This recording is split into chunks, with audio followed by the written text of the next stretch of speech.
তো হ্যালো বন্ধুরা, তোমরা সবাই কেমন আছো? আশা করি সবাই ভালো আছো। তো চলে এসেছি আবার একটা নতুন ভিডিও নিয়ে, তোমাদেরকে নতুন ভিডিওতে স্বাগত জানাই। তো আজকে সকাল সকাল উঠে গেছি, আর কেন উঠেছি সেটাও তোমরা পুরোটা ভিডিও দেখলেই বুঝতে পারবে। তো সকাল সকাল উঠে সবথেকে প্রথমে আমি নিজের বিছানাটাকে ঠিক করে নিলাম, বিছানাটাকে গুছিয়ে নিলাম, দেখতে পাচ্ছ তোমরা।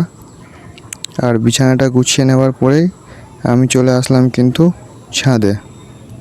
আর ছাদে আসার পর যেটা আমি ডেলি এক্সারসাইজ করি, এবার এক্সারসাইজটা শেষ করে আমি চলে গেলাম ঘরে। ঘরে গিয়ে ব্রাশ করতে করতে চলে গেলাম স্নান করতে।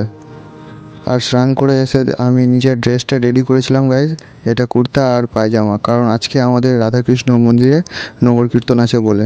তো চলো ড্রেস পরে আমি বেরিয়ে গেলাম মন্দিরের দিকে। তো কেমন লাগছে ড্রেসটা অবশ্যই কমেন্টে বলো। আর মন্দিরে এসে সবথেকে প্রথমে এই পিকটা তুললাম, কেমন লাগছে সেটাও বলবো। তারপর আমরা বেরিয়ে গেলাম নগর কীর্তনে।